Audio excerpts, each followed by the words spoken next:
Bonjour à tous, bonjour à tous. Alors si vous en êtes là, c'est que vous êtes en train de remplir le document de pré-entretien.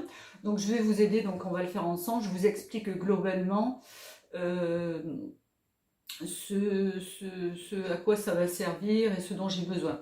Bon, évidemment, un état civil, nom, prénom, un téléphone, un portable et globalement l'adresse et savoir si vous êtes Marseillais, si vous venez de débarquer il y a 3 mois et vous vous sentez isolé, etc. C'est dans cet ordre-là. Dans un même ordre d'idée pour un petit peu cerner votre personnalité, est-ce que vous êtes en colocation, est-ce que vous êtes locataire, est-ce que vous vivez au domicile de quelqu'un, chez vos parents, ou est-ce que vous êtes déjà propriétaire, suivant l'âge que vous avez, etc. C'est quelque chose qui peut nous renseigner. Donc ensuite, par rapport donc, au motif de consultation que vous le motif de consultation. Alors le motif de consultation, ben, il peut être de plusieurs ordres, hein. Donc ça peut être les relations sentimentales, les relations familiales, la relation avec vos frères et sœurs, etc. Ça peut être des angoisses, ça peut être une difficulté donc au boulot, ça peut être avoir envie de changer de voie, etc. Ça peut être ce qu'il en est, ça peut être une pathologie, ça peut être tout ce que vous voulez. Donc à partir du moment où vous avez mis le motif de consultation, je vais un petit peu voir, il doit y avoir des stress inhérents, hein, des stress, des angoisses inhérentes, etc. Donc on va un petit peu voir donc, votre situation globalement dans la famille. Donc les parents, ben, 2 mots sur les parents et 2 mots sur... J'ai dit 2 mots, hein, pas 15 pages. 2 mots. 2 mots sur les parents, sur votre père, sur votre mère. Est-ce que vous l'avez, est-ce que vous l'avez perdu, qui c'est qui vous a élevé, donc est-ce que c'est votre père seul, votre mère seule, quels sont les rapports que vous entretenez donc avec votre papa, est-ce que vous continuez, ou votre maman, est-ce que vous continuez à la voir, etc. Est-ce qu'il y a des loups donc à ce niveau-là donc ou pas. Donc c'est pareil, donc dans le même ordre d'idées, est-ce qu'il y a par exemple des grands-parents qui ont pris une place importante et qui vous ont élevé, auquel cas ça peut être très important.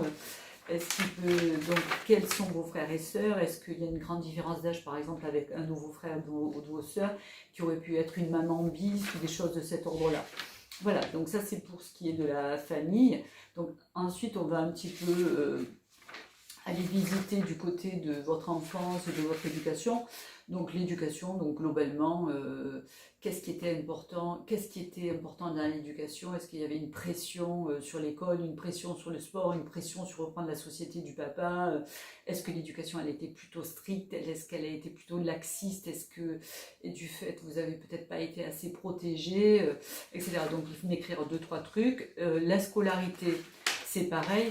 Alors quand je vous demande globalement comment s'est passée l'entrée en maternelle, c'est ce que j'attends, c'est est-ce que vous avez pu y rester en maternelle, donc c'est-à-dire est-ce que le premier sevrage donc à la maman a pu se faire donc harmonieusement, ou alors est-ce qu'on a été votre maman était obligée de venir vous rechercher parce que vous étiez en pleurs et que vous laissiez mourir sans elle. Voilà, l'idée c'était ça. Donc votre parcours scolaire, est-ce qu'il a été cool ou est-ce qu'il a été plutôt difficile? Est-ce que vous avez été racketté? Est-ce que vous avez été harcelé? Est-ce que ça a été difficile? Donc on arrive donc après donc à l'adolescence. Ben, globalement l'adolescence c'est la première période de rupture donc par rapport aux parents, les premiers flirts, les premières booms, les premières choses comme de cet ordre-là, le premier rapport donc à l'autre. Est-ce que ça s'est bien passé? Est-ce qu'il y a eu des événements? Est-ce qu'il y a eu des fugues? Il y a eu des choses comme ça. Voilà. Globalement, votre profession, qu'est-ce que vous faites aujourd'hui, votre parcours d'études.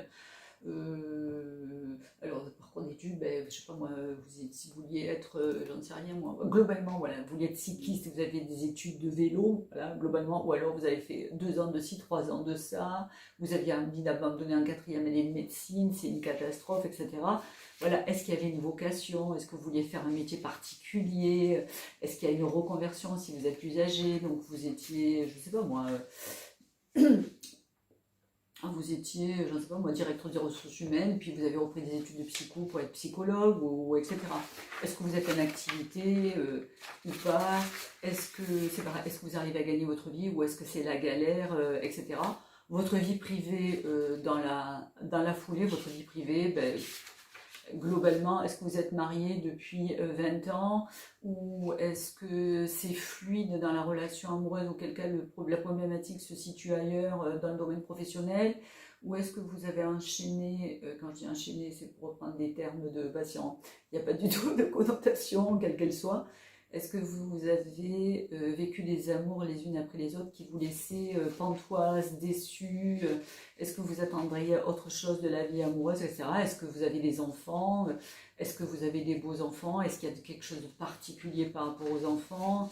Est-ce que vous avez eu du mal à avoir vos enfants? Est-ce qu'il y a eu des fausses couches? Est-ce qu'il y a eu, je ne sais pas moi, une grossesse pathologique? Des choses comme ça peut toujours aider.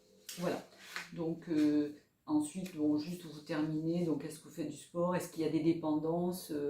Est-ce que, par exemple, il n'y a pas de connotation de jugement non plus, mais quand vous êtes stressé, est-ce que vous avez recours à la cigarette, au cannabis, peut-être à l'alcool, peut-être aux anxiolytiques, etc. Peut-être de le marquer, peut-être de le marquer. Est-ce que vous faites du sport? Est-ce que vous faites du yoga? Est-ce que vous faites de la méditation? Voilà. Est-ce qu'il y a des choses que vous adorez, des choses que vous détestez, des choses qui peuvent nous renseigner également, quoi. Voilà, donc pareil, est-ce qu'il y a eu des peurs? Est-ce qu'il y a des peurs dans votre vie? Alors, il y a des gens qui vont me dire j'ai des peurs de tout, il y a des gens qui vont me dire non, pas plus spécialement, ou j'ai des phobies de ça, ou etc. Donc, est-ce qu'il y a, alors je ne sais pas quel âge vous avez, mais est-ce qu'il y a des remords ou des regrets dans votre vie? Donc, je ne sais pas, moi, ça peut être pas être parti plus tôt de chez mes parents, ou pas avoir suivi ma voie, etc.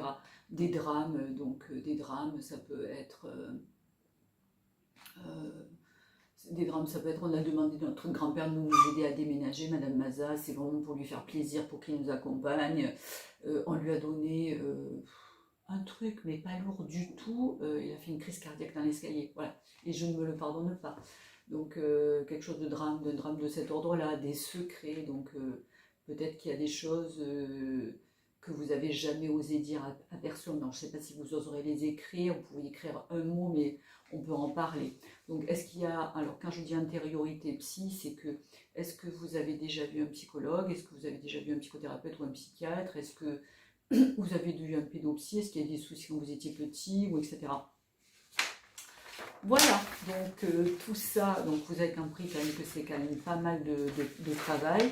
Donc pour vous, ben, l'écrire, ça va faire remonter un peu des choses. Pour moi, pour l'exploiter, donc avant la séance, c'est aussi beaucoup de travail.